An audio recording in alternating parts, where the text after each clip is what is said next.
Good evening to all participants in India and a very good morning or good afternoon to our international delegates joining us from various countries. We welcome you all to this evening's webinar by NDIM. Most of you have been connected with NDIM in various capacities for a long time, but for the benefit of those joining us for the first time, NDIM, New Delhi Institute of Management, was set up in 1992 and takes pride on its sole focus of excellence in business management programs. We are the only business school to be awarded by the Government of India and CII for 3 years in a row as the Best Industry-Linked Management Institute. By virtue of winning this award 3 times, NDIM was elevated to India's first Mentor B school by the AICTE and CII in November 2019. The webinar series starting today are an integral part of our contribution to society as a designated Mentor B school. We thank you for the overwhelming response to this webinar. Our signups for the webinar crossed the capacity of 1,000 people, and some have probably not been able to log in today. As you all know, the world is going through unprecedented times. Daily, we hear news from across the globe, most of which is negative and enhances the anxiety and uncertainty for each stakeholder present here today. Be it a student, a recent entrant to the job force, a corporate professional, entrepreneur, academician, or a business leader, most are not clear of the path ahead and are finding it difficult to set aside the negative sentiment, get back to their pre-corona scale of operation and career plans, let alone find avenues for growth. However, it has been observed that great businesses led by remarkable leaders find new opportunities in times of uncertainty and emerge stronger and better from times of extreme adversity. With an intention to help all our stakeholders imbibe similar mantras for success, we are joined by 3 eminent panelists today. While they don't need a formal introduction, but for the benefit of everyone present, I will briefly introduce them. Our first panelist is Dr. Mahesh Gupta, Chairman and Managing Director, Kentaro Systems. Dr. Gupta, a first-generation entrepreneur, is known worldwide for revolutionizing the water purification industry. He is the founder chairman of Kentaro Systems Limited, India's leading water purifier company. An IIT graduate from Kanpur in mechanical engineering, he began his career in 1978 with the prestigious IOCL. In 1988, he bid goodbye to the oil sector and with minimal seed capital at his disposal, ventured into the business of manufacturing instruments for oil testing and checking oil pilferage. He went commercial under the brand name Kent Oil Meters, which transformed into a successful business. In 1998, Dr. Gupta entered the healthcare segment and launched the first domestic RO water purifier. He started the company from scratch and competed with the leading national and international brands. Kentaro Systems is the leading and most dynamic water purifier company in India today, commanding a market share of about 40% in RO water purifier segment. He has successfully pioneered several new products in the health sector, including air purifiers. In recognition of his contribution to the water purification industry, Dr. Gupta is known as the Pure Water Man of India. He was also the Vice President, Senior Vice President, and President of the PhD Chamber of Commerce and is spiritually connected as a core group member of Sri Sri Ravi Shankarji. Our next panelist is Mr. Kamaljeet Java, MD and CEO, Daikin India. He is also a board member of the air conditioning business of Daikin India, East Africa, and Daikin Industries Japan. Mr. Java is a veteran in the air conditioning industry with over 37 years of experience in establishing leading air conditioning organizations and creating value for the brand and the customer alike. Throughout his career, Mr. Java has held senior management positions with highly reputed Indian and multinational air conditioning companies. Mr. Java joined Carrier India in 1987, where he was one of the key founder members. He stayed at Carrier India for 14 years. In 2001, Mr. Java joined Voltas Cooling Appliances business division and was inducted to the board of the joint venture between Voltas and FedEx USA. Later, he led as the managing director of Uniflare India, a part of Uniflare SPA Italy, now known as Schneider Electric. In June 2018, Mr. Java was appointed as the first Indian director, non-resident, on the board of Daikin Industries Japan. He became the MD and CEO of Daikin India in 2010 and has steered its revenue to Rs 3,250 crores, which is unprecedented. Daikin is now a household name in several neighboring countries.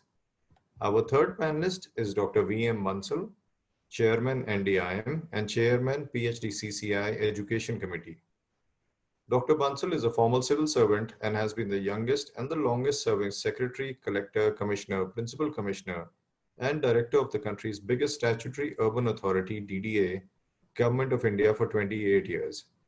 He has headed several public sector undertakings and has been behind the success of biggest national and international events, starting with the Asiad in 1982, CHOGM, and Commonwealth Games in 2010. He was appointed as advisor to the Lieutenant Governor of Delhi in June 2010 at the time of Commonwealth Games. Now, I invite Dr. Bansal for his opening remarks. Thank you very much. In fact, it's a pleasure and honor that this pandemic has given tremendous opportunity for us to connect with friends of all hues and cries, friends from every walk of life, friends from every city of India and various countries overseas. Otherwise, we were using or doing these events at the campus. And my friends from overseas were always requesting as to how they can be party or part of the whole thing. And I'm happy that technology, which earlier was at a back seat, has now taken a big front seat in all walks of life, in all our activities. So I welcome each and everyone to be part of the whole game. And it also shows the kind of confidence that everybody is reposing in this institution, in NDIM. And I'm sure today's deliberations would be very helpful and useful to each one of us. I also request all the participants that those of whom who are connecting with us for the first time to please stay connected with us in the coming days, in the coming months. We need to be learning from each other and we need to be working together in various fields in the coming days.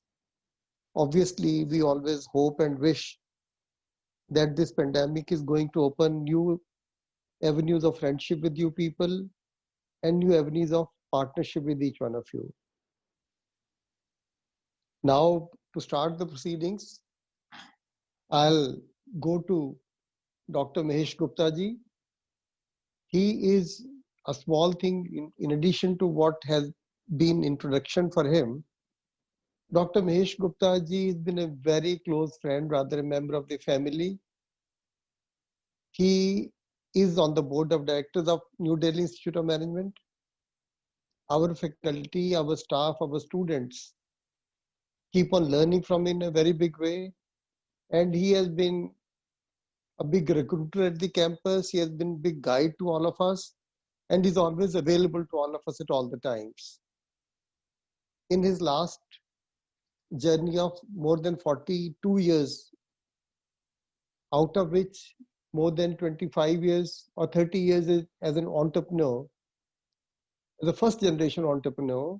So Mahesh Gupta ji would tell us, because he would have faced several hurdles in his life, several difficulties in life, several challenges in his life earlier, how he came out of them and how he's using the present, I would say, opportunity to further up his scale, to keep his morale high, to keep his team intact, and to be a bigger conqueror of his activities, his sector in the coming days. So I'll request Dr. Mahesh Gupta ji to please enlighten us for the next 10-15 minutes.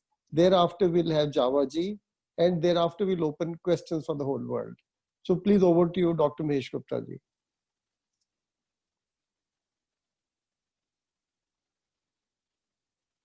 Mahesh Gupta ji, please unmute yourself.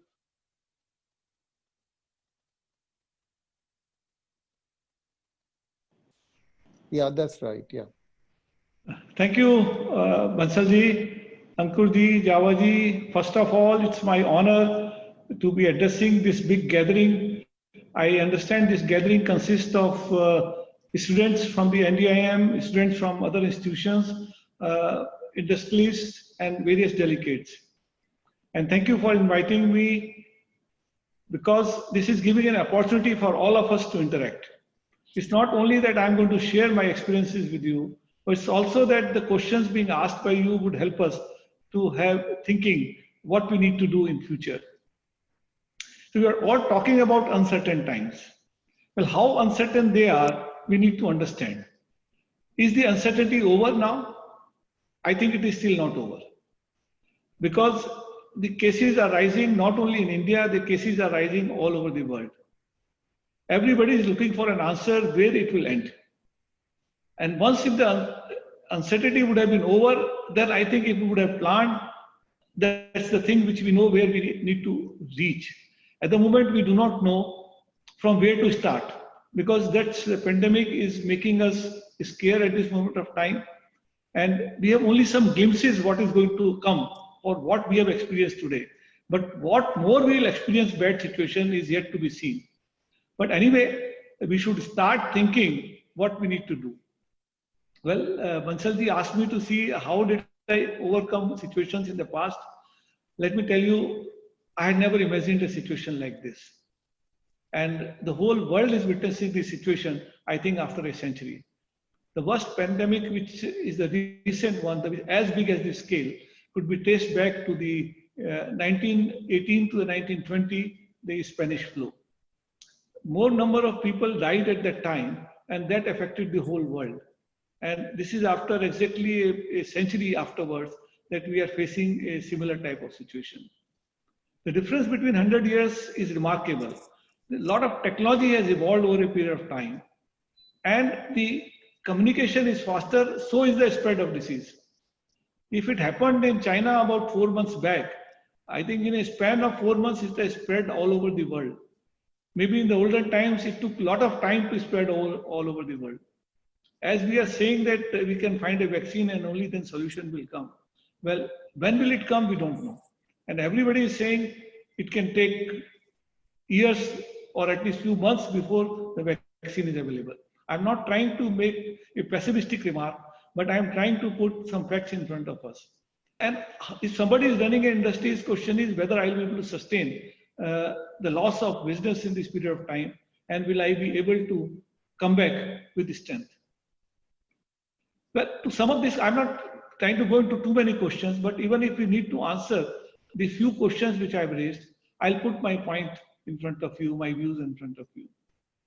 First of all, I like to tell all the students who are coming here and joining for the first time or they are completing 1 year, well, you are at one of the best institute in the country, one of the best, I'm saying, that they got, the NDIM has got a laurels for last 3 years, best interaction with the industries. So where you're going to work in future, you have the best interaction. So you are in a better position maybe from the other universities. So you need not worry about it. The positive side, I'll tell you of the Spanish flu. The recovery in the Spanish flu was V-shaped. When I say V-shaped, the recession was very sharp. A lot of people lost their job, but the recovery was equally fast. It came back, bounced back, the whole economy in the world bounced back in a very short span of time. That's why I say you fall and then you come up very fast. So taking a cue from that point of view, I am very confident that in the upcoming times would be faster. So suppose we are going to go down for next 4 months or 5 months, but the recovery would be faster in equally 4 to 5 months time. Because the world is not going to come to a standstill. It's a time we do not know how fast we will recover, but we will certainly recover. And in fact, we can bounce more than what we have lost. Now, the job situation. Well, yes, people will lose jobs for the short term. But new opportunities are going to emerge in terms of businesses are going to go through a churning. A lot of businesses would die down or will slow down. And a lot of new businesses are bound to come. So you would require new people to do that business. There are people who are older and cannot do the new businesses. If you talk of technologies, people who are 40 years, 50 years, or even higher, they may not be able to equip themselves what the young people can become capable. Today we are connected and we are doing a webinar all over the world. It's use of technology which is enabling us to do this. And this technology is going to get more and more advanced as we go forward. And that's where a lot of new innovations will keep happening and will keep getting connected. If oil has come to $20 even negative at some time, you can understand how technology is changing the way people travel. People are not going to travel now. People are not going to go to crowded places. The industries which would be hit are where people get together. Even restaurants are going to get affected by this process. People will order at home, like what the Swiggy tool is there, or other technologies are there. More and more startup will come up and offer such facilities. So to my mind, a lot of new technology is going to come in, and that will help people to tie up this situation and get jobs in future as well. A short term, yes, there could be an impact, but in a long term, it's going to be a great benefit. But when I'm saying that new technology is going to come up and that's going to change the whole scenario, it's most important for new people to learn skills of that type, and people who are into existing jobs should utilize this time of uncertainty to upskill themselves. So don't utilize this time to have fear in your mind. What should I do if I lose the job, or if I don't get promotions? Don't spend time on thinking all this. Utilize this time to upskill yourself. The moment you will go for upskilling, you will be ready for future. So that's very, very important for everybody to understand that what they need to do. Now, if you're already in business, you need to do something more. So I'll touch upon those people as well, what they need to do. You have to reset your business plan. Suppose you had planned this year, which is 2021, for a certain amount of turnover. Be sure that you are going to be hit very badly. At least April is gone, maybe May is not looking so good, even June is not looking so good. I'll bring you to the Director of All India Institute of Medical Sciences, who predicted yesterday the peak is going to come somewhere in the June, July. If peak is going to come in June, July, to me it looks even August could be bad. Well, that's the scenario which is a factual position which is expected to happen. So you need to replan your whole year business plan. If you had planned for 100 revenue, you need to plan, okay, I will do 60 revenue or 50 revenue. So your plan should be able to sustain those type of revenues, even the worst case, I am putting it up, if it goes to that level. And if your plan is able to do that, then I think you are in a better position and able to sustain. If you are not able to sustain those plans, then you have to keep rethinking on a business of consolidation. If you are doing a wasteful expenditure, or you are trying to, let's say, get into capital expenditure, it's time to halt that capital expenditure. And then don't take up that project immediately. So do businesses in the projects which are good and which can sustain you for a year. Because once you will sustain, then as I said, it's a V-shaped recovery. You will be able to do much better in the coming years. But today, the cash is going to be the king with you. You have to ensure that you are capitalized. I'll just bring you in front of one observation, which is today's newspaper. Reliance which is the biggest company in India, is trying to reduce its debt in this scenario. They are trying to sell the shareholding of theirs. They are trying to capitalize the business by getting into Facebook. You can understand that companies of this size, who are the top companies of the India, are trying to consolidate the debt and coming into the cash. So cash is going to the king. So you need to understand how to cut expenses and how to monetize in these times, so that you have enough thing in your pocket to sustain in case of any emergency, you are able to go forward. These are only very small things. Reduce expenditure, reduce, the salaries have to be reduced. People will have to lose job, but then you have to be very tough, because you need to sustain yourself for the time being and then take action. And later on, once things start improving, then take action. Then looking into people who are not into existing business, what are going to be the future? Well, I think the biggest thing, a positive side I look at it, the entrepreneurship, startups is going to the future of the things. People will change the way they do business. People will go for contract and outsourcing. If I was an industry today, I do everything of my own. I put up a manufacturing plant, I employ people, I do my own marketing, I do my own servicing. I want to have my own plant. But I think in future people will say, no, everything I like to outsource. If I require a factory, there will be people who will put up factories and will outsource to me. They'll say, okay, take it on rent, take it on lease. If I want workforce, there will be outsourced contractors who will say, I'll take up this work and do it.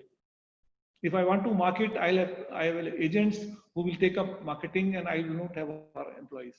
So like this, every manufacturer is expected to split its operation and then do it on contract basis. It means if I have 1,000 employees, many employees would say, okay, I don't want to be a load on the company, but you take my assignment and do it from your home or do it from your premises and bring it to me and I'll pay you. So that means everybody is going to get generated into entrepreneurs. So one organization going to lead thousands of entrepreneurs to do their job. So it will be small entrepreneurs. They won't be like big organizations. 2 people, 3 people, 5 people type of entrepreneurship will come up. Then they will have a choice not only to work with organizations, they will be able choice to work with 2 organizations. They'll have a choice to work 3 organizations. So you become a micro entrepreneurs. That, to my mind, is going to the future. People will work from their home, or people will work from their co-share premises. And technology is going to overtake. The type of businesses will come up could be different type of businesses. People will be more concerned on health, and a lot of products and services would come up around that orientation. People are used to working with leisure and they will continue to work with leisure. People won't cook in future. People will not employ large people to come to home and cook for themselves. People will order food outside. The home delivery will get into effect. People will not go to big malls. E-commerce is going to take over in a big way. The delivery opportunities would come up in a very big way in future. People like to order online and people will like to get things at your home and service. The people who offer better service would survive. So a lot of technology, you can all imagine, I'm not going to count everything, but there will be a lot of churning and new entrepreneurs will come up and take this assignment. So it's a welcome step that you need to think. People who will not be able to survive will get out. People who have enterprise and are dynamic will come up in future. So overall, I look at it from a positive aspect that new people are going to get, the incoming young generation will get a lot of opportunities in future, but they should be hardworking. They should be ready to take up these challenges, and I'm sure they will have a great future. Thank you very much. And Maheshji, one more small thing before we go to Mr. Java. How exactly you continue to be smiling in this pandemic? How exactly I'm told you, even these days, you're going to your office from 10 o'clock at least to 6 o'clock in the evening. How you are keeping your business plans and your strategies intact? Yeah, thank you. One, I come to office because I got a permission to come into office. Otherwise, I wouldn't have come to office. Yeah. And number 2, we are busy because we are making a lot of plans by ourselves. I think we could have never got this time wherein we could get into thinking mode. We were more into challenges time of day-to-day business. But this is a time wherein you come into office and you have time to think and reshape your business. What business we can do in future. And I'm happy to share with you that so many ideas of businesses has come to us and they are on the drawing board and action plan is being initiated for them. And we are very confident about whatever we will lose in this 4 years, we'll bounce back and we'll have much better benefit in future. It's a blessing in disguise, I would say, to many, many things, not only for me, but what India could not achieve. I'm not going to the negative side. A lot of people are getting sick. There are a lot of people are suffering and there's a lot of pain in the system. But leave aside that. Let's look at the positive side of the whole business or our living. The government of India tried everything to clean Ganges. They couldn't do it. But I think in this 2.5 months, 2 months, our Ganges is so clean, you can't wait. Could you think of birds coming to Delhi in such a big way? Could you think of the blue skies? So I think the environment is improving tremendously, and which we could not do it. And I think the nature is reminding us that as a mankind, maybe we had gone too far, and it's asking us to slow down, at least in some activities. But you get a time to think about yourself. So I am also deep diving into myself. And the teachings of His Holiness Shri Ravi Shankar Ji and Art of Living program, doing meditation 2 times a day with him, I think is helping us to calm down and also keep our smile intact. Thank you so much, Mahesh Gupta ji. It's been a pleasure knowing and learning about what you're doing, and the very fact that, everybody present here would be happy to know that this is a time you are working out at chalking out new plans, new strategies, and preparing for a week for yourself and your company. So it's a pleasure listening to you, and we'll come back to you. And now I request my friend, Mr. Kawalji Java ji. Friends, Mr. Java's introduction has been given to you, but I must tell you that he is again a person who is 24/7. He's a person, despite being a CMD of his company, he leads smallest of his activities personally. Couple of years back, when somebody was doing air conditioning for us, I just asked him about Mr. Java. And one thing which he told, I thought I need to share with each one of you. He said, "Ke sab, sare Hindustan mein, throughout the country, even if a dealer sends him a wedding card of his children, he tries to reach that place. And if he cannot reach that place, he will send his greetings, he'll send him shagun, and he will speak to that person 10 times. We haven't seen that thing happening for any CMD who's leading such a big activity which connects almost every person in our country. Even when we are all sitting here in India, so most of us are sitting under the Daikin air conditioning.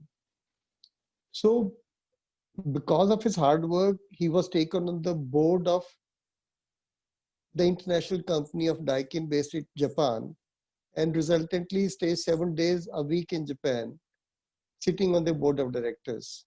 So I'll request Java ji to tell us how exactly his company is handling the situation in India and what exactly is being thought of in Japan, how the major group is planning for its operations once again across the world, how they are coping up with these difficulties, and how this negativity they're trying to attend, in what way they're trying to take care of their employees to retain their workforce, and how he planning to continue to be number one in the field. Over to Javaji, we want to learn out of you. First of all, thank you very much, Mr. Bansal, for inviting me to speak on reinvention of certainty of uncertain times. I think I have to thank Mr. Gupta also that he has already set the tone of what the topic is. And thank you very much for your gracious introduction. I don't know whether I deserve that much or no. I always try to speak the truth, and in front of all those people, I cannot be speaking something which I haven't myself realized and seen. Thank you so much. You are deserving much more than that, what I've said. No, coming from such a eminent personality to whom I have known now for many years, I think it means a lot, and I think these are the things which keeps us driving. And I hope the audience can also benefit from this webinar. As Mr. Gupta, where he left, I think many of the things he has already covered. I only want to tell the audience that there are leaders, there are management students, there are people aspiring to get admission into a place like NDIMS. I want to start that the times have always been uncertain. Both businesses and personal lives have always had uncertainties as integral part. That is why for many years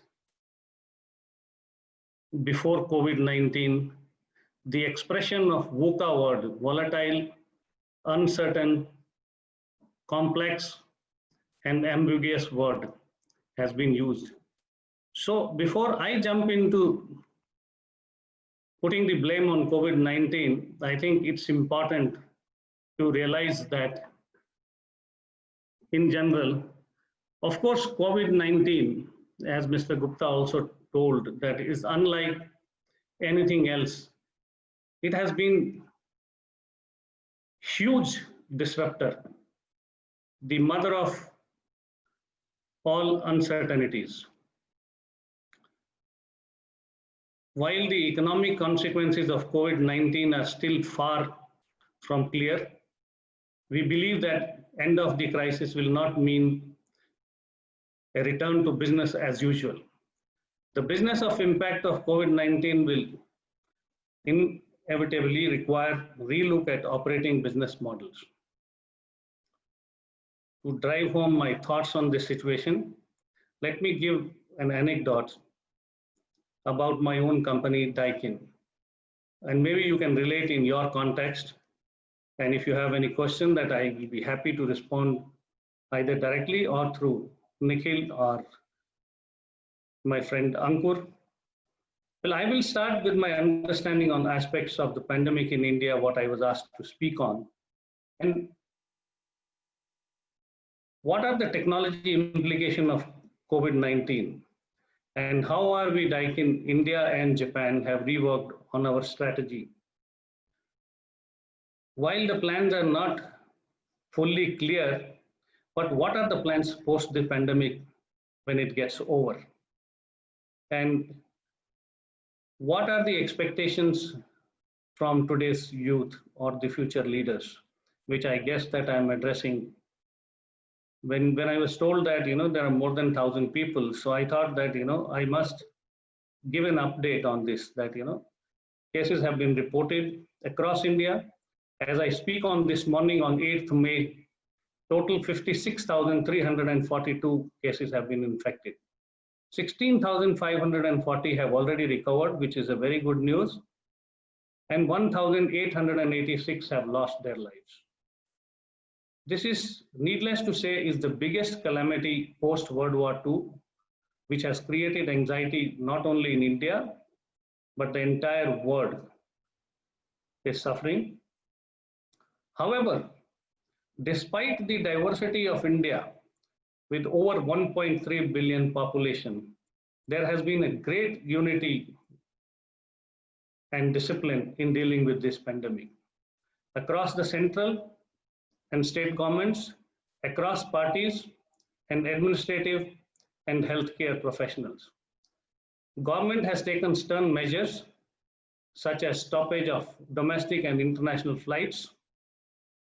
All trains were disrupted, including the metros, interstate travels, and a complete lockdown for 41 days, which ended on 3rd May.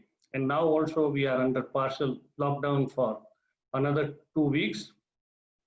I think we need to commend our Prime Minister who took such a decisive step. And whole country was put into a kind of lockdown abruptly. That time, many people thought that, maybe this may not be the correct step what he has taken. But I think today, one and all admires that.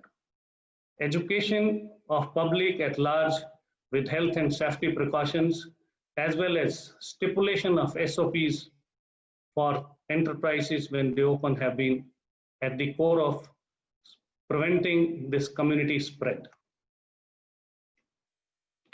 On the economic front, Indian government immediately came up, like Japan, like US, like Europe, with a 1.7 trillion relief package to limit the economic damage as well as support the most affected section of the society. With his announcement of this package, many of the corporates immediately jumped onto it and also started supporting the society.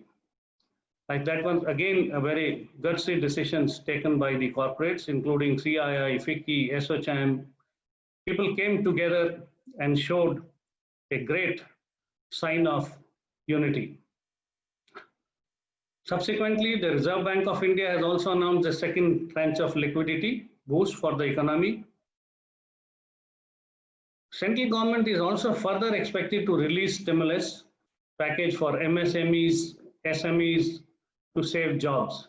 I only want to assure my panelist colleague that yes, there is a concern of people losing job, but I think at the same time, there are a lot of collaborative efforts from the corporate, from the governments, which are being taken to boost investor morale and therefore attract FDIs. I'm not saying for the sake of saying it, but I firmly believe that India has been extremely proactive and firm, with Mr. Modi leading from the front, not only for India, but also harnessing collective efforts amongst SAARC nations. During this period, he was adjudged as the best Prime Minister of the world. Having said all these, we have to recognize that we are still in the middle of uncertain times. I agree with Mr. Gupta that both from disease point of views, as vaccine has still not been developed, and from what can be expected from an economic growth point of view, on which opinion for GDP has been revised downwards anywhere from -1% to 2%. Therefore, all our plans going forward will bear validity only when we recast them after the pandemic is substantially handled, which we are in the process of handling it. Government officials have been working very hard. The health workers, the doctors, the police people, the bandobast is fantastic, which was not seen earlier. I think today our police personnel are being compared with the London police. However, next year, 2021-22, it's forecast that Indian economy will grow by approximately 7%. This has been the prediction from IMF chief, and it should be noted that these are the forecasts and intended to be the guidance and are subject to change. But we should always look at the glass half full rather than looking at the glass half empty. What that means to us as a country is the sheer number of Indian population is going to be blessing in disguise and will drive demand as pandemic concerns are addressed. We have skill, we have scale, and we have sustainability. And today we are capable and we have capacities. The demand is going to be subdued for travel and transportation and hospitality, whereas the silver lining is pharma and technology and will outshine in the growth in the next few years. From my own industry, which is the cooling industry, the air conditioning and refrigeration perspective, the demand will be a mixed bag, as approximately 50% of our annual sales happen in the months from March through June, while the institutional customer demand is spread across the year, which is linked to the performance of the respective sectors. And more on this detail is in the next section on Daikin India action plans. Before that, I would like to touch upon the technology implication of COVID-19. COVID-19 is a pandemic, is first and foremost a human tragedy. Technology is on the front lines of the crisis. The pandemic has brought to fore power of technology, which is changing the way we lead our life for better. It has dramatically accelerated the adoption of technology for day-to-day work. Many of the changes reshaping how we work and live, from employees working remotely to consumers shifting their shopping online, virtual meetings on Zoom, Teams, VCs, and relying on technology. And because technology ties so much of every company together, every company has a unique view into what is really going on and how to manage and thrive during this change. The crisis is playing out broadly across three waves. Wave one, ensuring stability and business continuity while containing this crisis. Wave two is going to be institutionalizing new ways of working. Wave three, the using learning from the crisis to prioritize technical transformation for resilience. As an industry, we have to figure out how to support customers in case their machines need attention, how to respond to customer need for new purchase, and how to improve their buying experience. This will all need to leverage technology and specifically adopt the newer technologies like machine learning, artificial intelligence, and chatbots at a brisk pace so that we are prepared to deal with these uncertainties should they ever arise again. Examples: leverage machine learning to predict failures based on collected data for equipment, reduce multiple visits, and improve first-time right metrics and drive customer satisfaction and customer delight. Chatbots to automate repetitive jobs in multiple job functions like finance, complaint logging, and in customer service. I'll now touch upon the Daikin Actions Plan.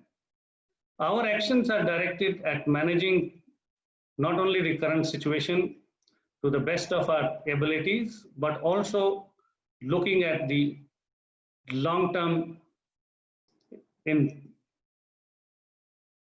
mind. Our top leadership is in active conversation with our employees at all levels, and we are keeping them engaged and motivated. We are also in constant touch with our key distributors, dealers, suppliers, consultants, and we are ensuring two-way communication, and we are in the status of bouncing back as soon as the business started opening up. We are in pooling business where March to June sales is approximately 50% of our annual sales. We lost heavily in March, and April was also a washout. And this was big setback, and even May the business is not normal. We would have lost probably 25 to 30% of our annual business.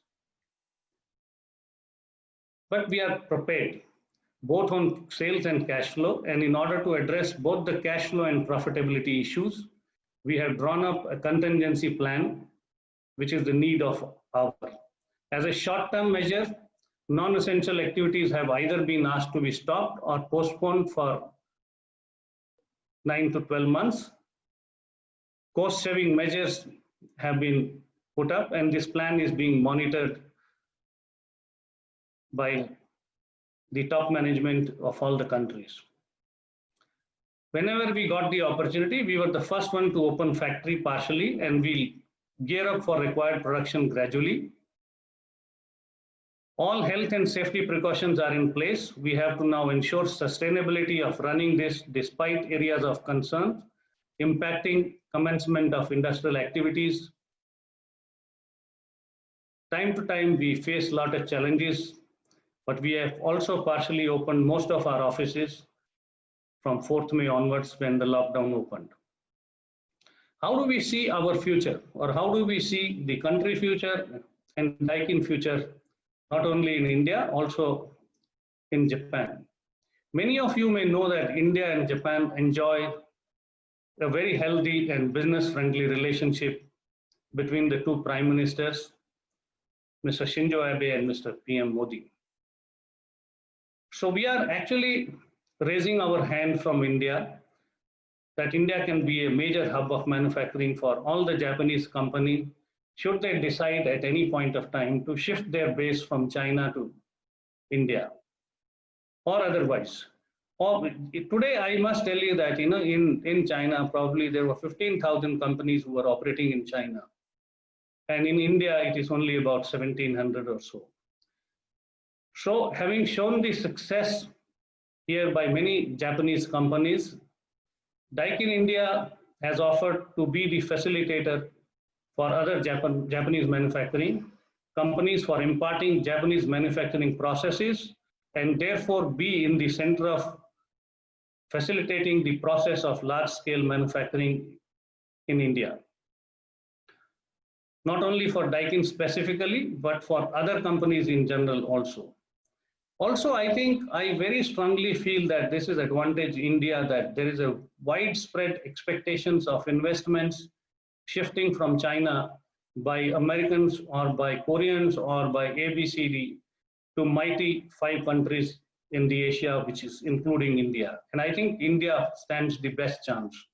So my message to all these youngsters are that they must look at the new encouraging new growth sectors like digital side of the business, technology, pharma, manufacturing, OEM manufacturing, component manufacturing, infrastructure, and health sectors. A stronger economic growth in subsequent years will augur well for overall industrial demand. This year might not be a good year. However, with the predictions of the next year onwards, I think the country is ready to bounce back and we are optimistic about the future. Couple of months back, I had gone to NDIMS and we had Mr. Gopal Krishnan, who was the Tata director, who was talking about that golden era for this age is started. It is very unfortunate that this kind of a tragedy happened, but I think we are looking beyond lockdown, and we must continue looking beyond lockdown and present economic crisis. So our assessment that yes, I 200% or maybe 1000% I agree with Mr. Gupta's remark that cash is going to be the king for companies. Companies who are having cash reserves will emerge out to be more stronger in the time to come. There are a lot of stimulus still expected from the government. The way Japan government has done is 20% of the GDP they have given to revive the economy. 11% of the GDP revival has been given by China. But however, ours is not a rich country like US or like Japan. We need to see each and every opportunity in this crisis time and ensure economic well-being, which is supreme. Our dharma or karma only possible when we have economic wealth. We can only support the societies and do CSR activities and act like thought leaders when companies have reserves and company uses that cash effectively. There may be consolidation opportunities, and there might be an opportunity for expansion by some mergers and acquisitions. MSMEs have to be supported, SMEs have to be supported, the channel has to be supported, retail industry has to be supported. The big corporates will have to reinvent, think, and act differently. The rules of the games are expected to change, and one has to step one step ahead of the competition. We have already dwelled on this aspect earlier during technology implications section. The young leaders should focus on what matters now, and the industry corporate wizards must not look at ignoring the people. Take care of your people. We as a corporation is a people-focused company, and we are people-centered management. Our first order of business is to take care of employees and with empathy and with flexibilities.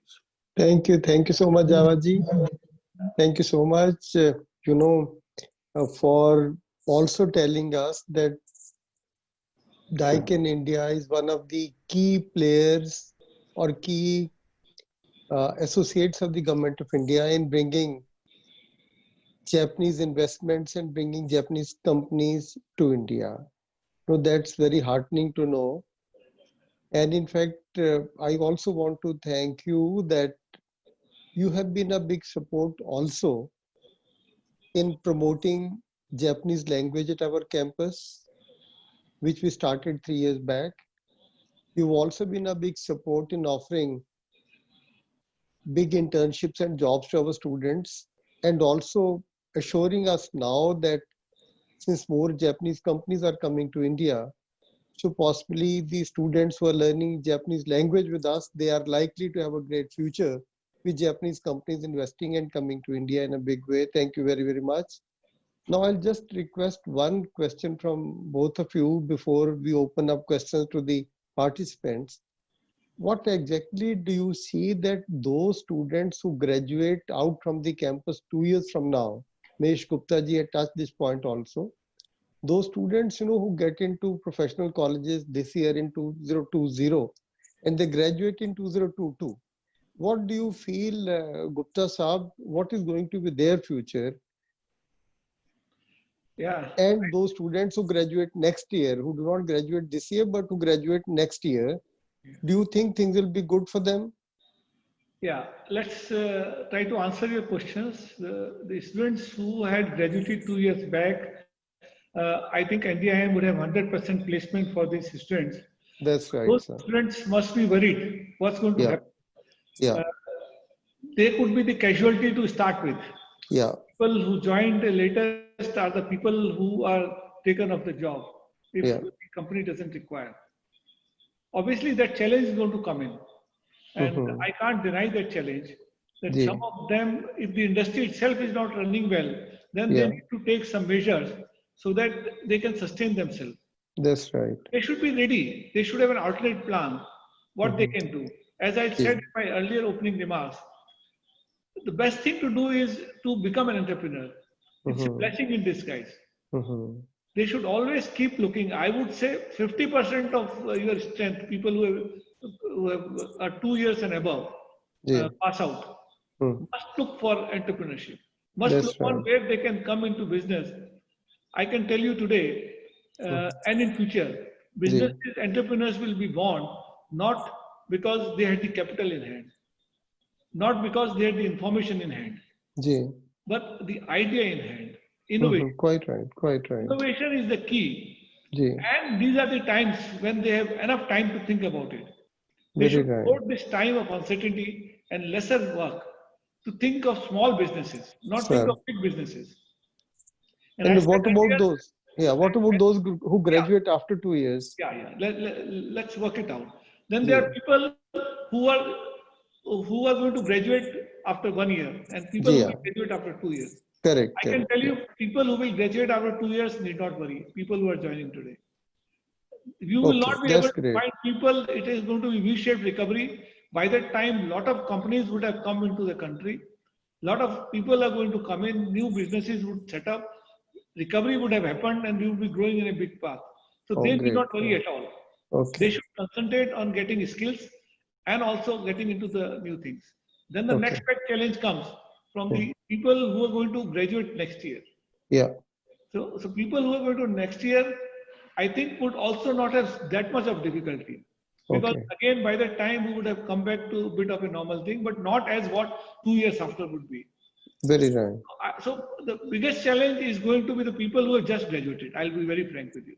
Very right. Although many people would have got a job. And some of the companies may refuse them to take. So that's a big challenge for them.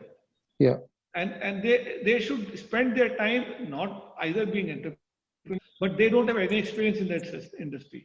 For them also, it's difficult to visualize what to do in industry. Very right. But they should spend time in upskilling themselves. Whatever skills they have achieved. Quite right. Learning. New tools are going to come. Mr. Java has said many tools which are going to be there in future. Machine learning, data. Now these are the things which are futuristic. So they're saying data is an oil. Right? Very right. So they have to work. Don't get frustrated.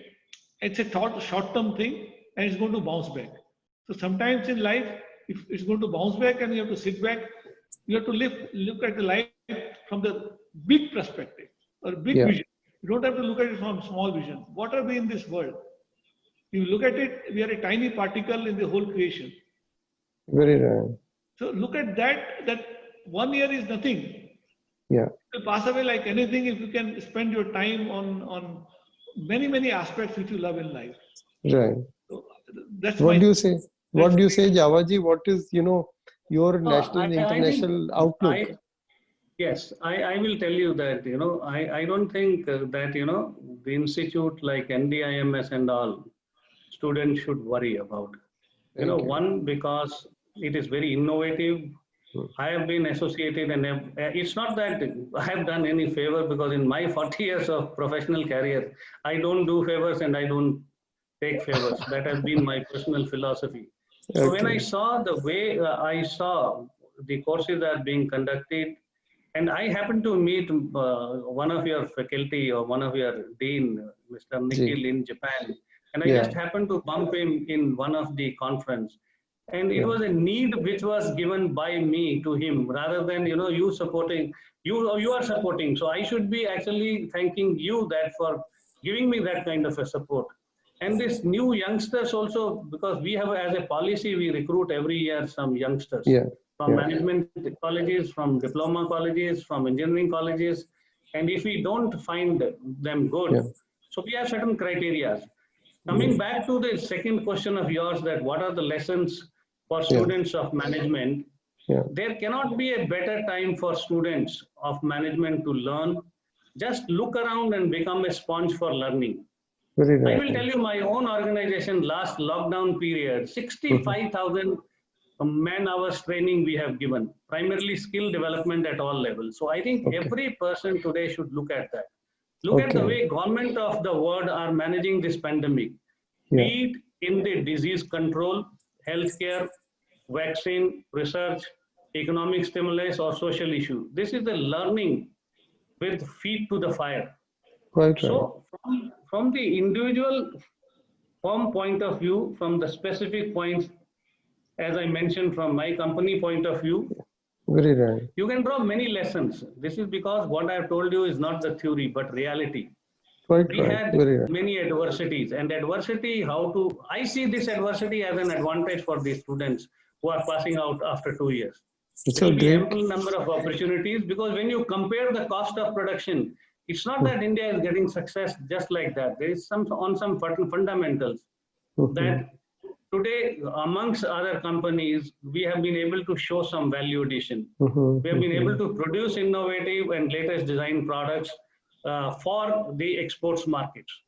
Thirdly, I spoke that the whether it is leadership at all level. I'm not saying that leadership at a chairman level or a M&D Yeah. level. You Correct. have to Correct. understand the spirit of what I said. Yeah. In pandemic like this, when you go to a hospital like Safdarjung, or you go to a hospital like LNJP and all, incidentally, my Mhm. daughter is a doctor there, and what I've Oh, seen is too good. that what is the kind of sincerity you see in that, hospitality worker. We Very have never right. seen the people coming on this. So what can save this day is a spirit of winning and spirit of doing one's best. Yeah. For once, I have seen even the opposition parties are also fighting together to see that we are coming out of this, and everybody is willing to learn. I have never Yeah. seen, I had heard. It's not that I have not heard of MS or Zoom and all, but the Yeah. way we have been attending conference meetings on this is the necessity of invention. So I think these youngsters should Very look right. at that. What are the new No, ways of chalo, doing things? chalo, Yeah. that's really good, because at times we too in education feel that what is going to be done by us for a better future for the students. So we see a big ray of hope for the people who pass out after 2 years and also those who graduate next year. In fact, I'm very happy to inform both the panelists and also all the participants that our batch which graduated in 2020, more than 90% of them already got jobs and they're working at those jobs. Fortunately, only 4 or 5 of them have been told to come back after 2 months. They have not been dispensed with. They've been told, okay, please stay on leave for a month or so.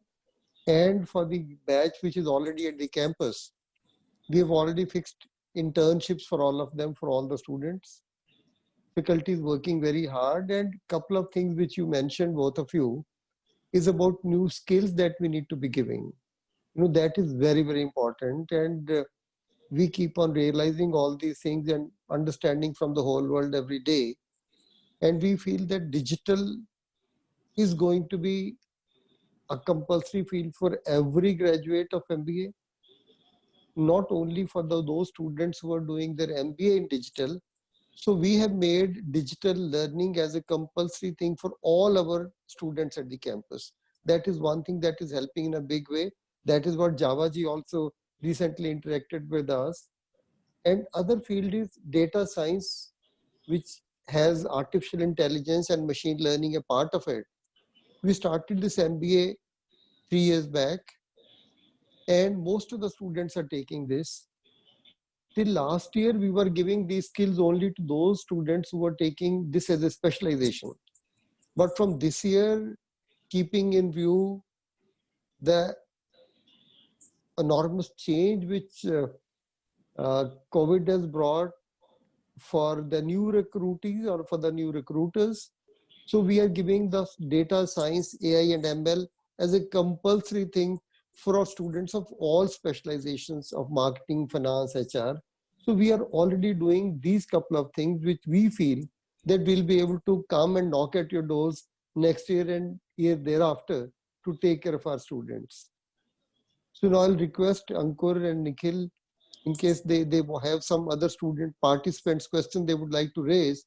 But whatever I was speaking, because I've been seeing some of the questions of the participants, I can only assure the participants that data science and digital, these two are going to be real essentiality for each one of you, whatever field you're working, whichever place you're working. I'll just share one small thing that yesterday I was attending a very high-end cybersecurity meet where very senior people from US and UK were there. And would you believe they too had the same problem that most of it is being just taught. Practical side is not being included in the curriculum. This is what we try to stand out. This is what we try to do in our courses. This is what we have been able to do in our programs, and that is what makes us slightly different. So I'll request all the participants to please connect with us, give their support in whatever way we can add to the learning of the next generation. So I go back to now Nikhil. He's there to ask some questions from the participants. Yes, sir. Thank you so much for so much of wisdom. One of the questions I've received is that what kind of soft skills do you think will be required post COVID-19 era? Because we have talked about technology skills, technical skills, but what about soft skills you are looking as leaders in your organizations? So both Gupta Sahab and Javaji, and no, both of you, we need expert comment from both of you. So, do you want me to answer this question? Sir, please. Okay, I think one of the soft skill which is very, very important today and is going to be in future is how quick you can take decisions. Because speed is going to be the essence in future. People who will take quick decisions and people who will move forward would be the winners, rather than people who will follow others. So you need to be a leader. For quickness, you need to be leader. If you have to run a 100-meter race, a person who runs the fastest wins. So you must learn how quickly you can decide. It's not only the right decision. You have to understand how quick you can decide. So this comes with a lot of analysis. It comes with a lot of knowledge. And one should spend time in doing this soft skill. To me, this is one of the important things. Then a person should develop skills, how to utilize his time to the best possibilities. Not only organize. He has 8 hours of job, let's say, in an office. Now, in an 8 hours of job, how much efficient is he in his time keeping is something, a very special soft skill, which a person needs to do it. And I would say third most important skill, which I feel is most important, is he must utilize, he must understand how to keep his mind free. We have a lot of noise in our mind, and that noise in the mind is giving us thoughts in different directions. If he can utilize his soft skill to calm down his mind, when activity is required, then he'll be able to come out with answer much better than when he has a lot of thoughts and a lot of noises in his mind. So tools are available today to develop these skills, and he should utilize this time to develop these skills. No, that's very remarkable. Thank you so much. Javaji, what do we learn out of you from this? I agree to what Mr. Gupta is saying. Only thing is I'll just summarize it with 1 or 2 additions. That one is invest in education and healthcare, because this is one thing which I have seen in last 40 years probably I have not taken care of, and I now found the time. Develop healthy habits and encourage others to, and rework life priorities to serve the essentials. There will be task in every aspect of life. So one has to declutter and at the same time develop that handling multitasking. And at the end, I think human needs human. So let's develop that strong bond that can help us overcome any kind of adversities, because adversities have more or less become the norms. So you have to see advantage in every adversity, especially after seeing this kind of pandemic. Sir, I'll take the next question. What were your mantras or a single mantra for success in the pre-corona era? And has it changed now? Okay, I'll say my mantra for success, and I think it's a wisdom which if we can follow. 3 things you require in yourself to be success, and I have all the 3 things. You need to have passion. If you don't have passion, you can't be successful. Whatever you want to do. 1. Number 2, you should have dispassion. If you don't have dispassion, being passionate, and when you want to sleep well, and you can't sleep well unless you have dispassion. So you should be like a lotus flower. The beauty of a lotus flower is it goes into water but doesn't get dipped into water. That's why Brahmaji sits on a lotus flower. That's why Lakshmiji sits on a lotus flower. That she has so much of wealth, but she doesn't get entangled into the wealth. So you have to have passion, you have to have dispassion. 3rd thing is you must have compassion in life. If you want to be successful, if you don't have compassion, I don't think you can be enjoying the fruits of your passion and dispassion. If you follow these 3 mantras, and at least I have followed in my life, and I'm successful to that extent. Thank you so much, Javaji. What is your pre-mantra which we need to carry forward, carry along? Ankur said only one. I have actually, for the benefit of all the audience, I will say on my website, I have put 10 mantras which I learned during my corporate life. It's very difficult to sum it up, but since I am asked to speak only on one, then I'll say 3H. 3H is hard work, honesty, humbleness, and humility, which I have seen across, whether working with Tatas or with Italians or with the Japanese. I think this 3H, and which also many of our Indian top leaders, my guru, my coach, or my mentor taught me. That's very Rest remarkable. of the other 10, I don't have time at this point of time because of paucity of time. I would suggest that each and every person can see it on my website that what are those 10.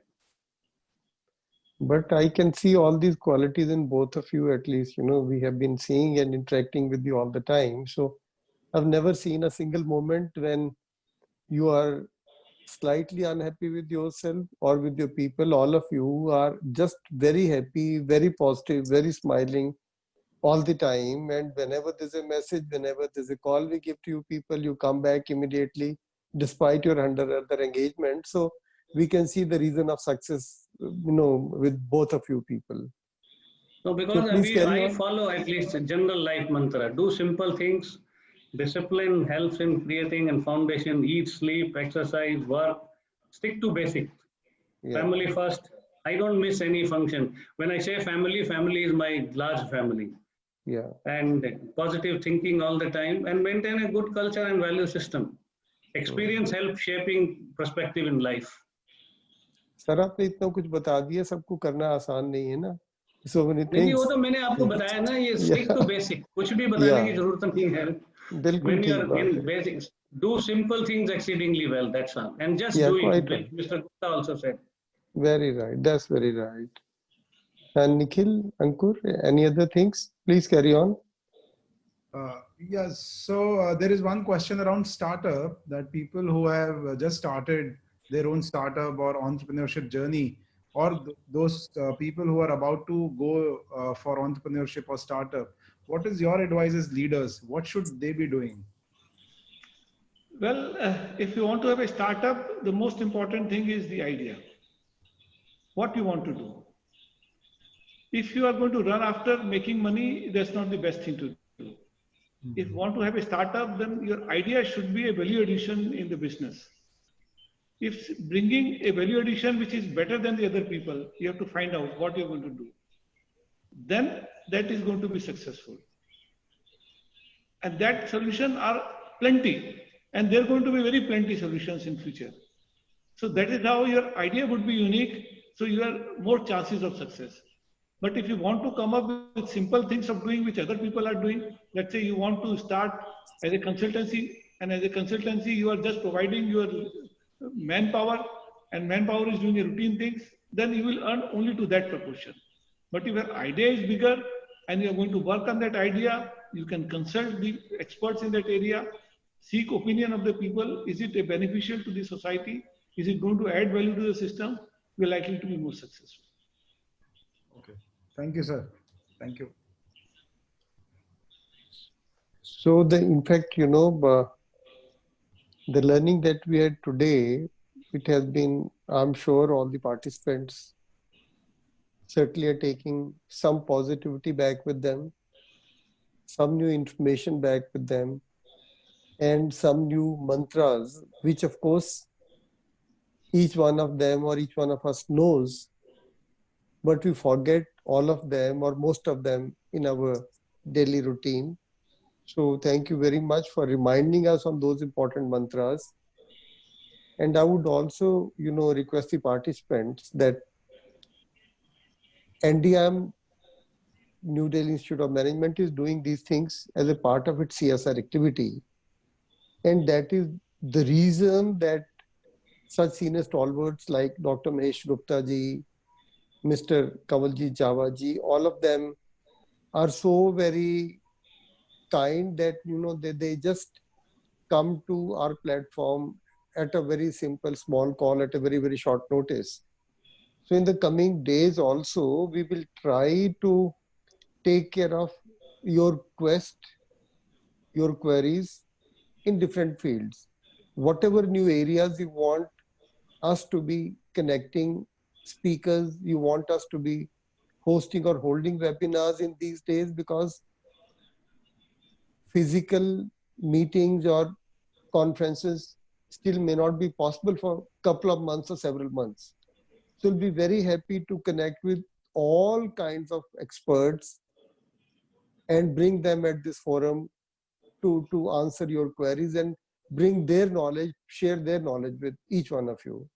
So I'll be very happy, and let us go with that feeling. In fact, I was even thinking that in the coming days, we will also do a webinar on opportunities for Indian students with Japan and Japanese companies.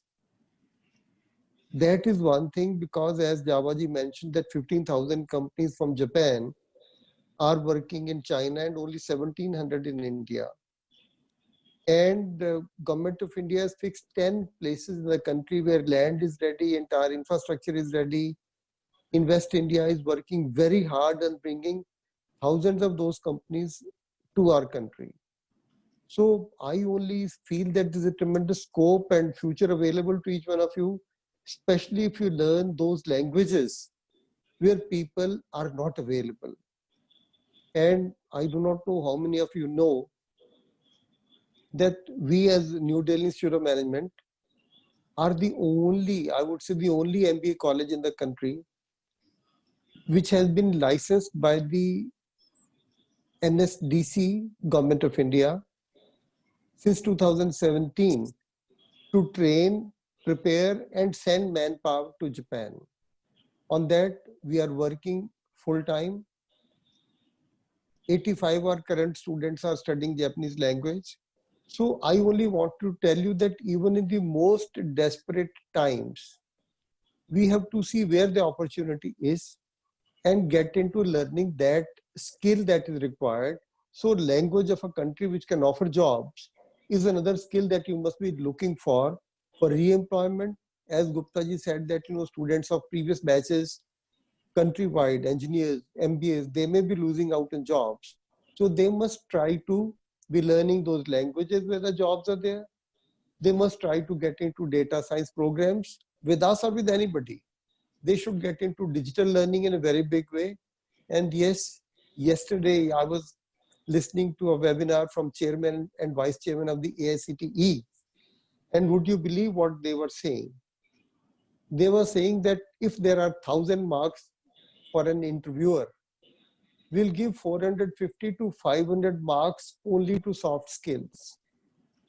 So you please, during these months, during these times, start recording your own videos, start speaking in front of mirrors, try to get your soft skills into place, and the soft skills of 4H given by Javaji and 3 things mentioned by Mahesh Gupta ji. So you need to be looking at that. Future does belong to you. It looks to be very gloomy, very dark right now.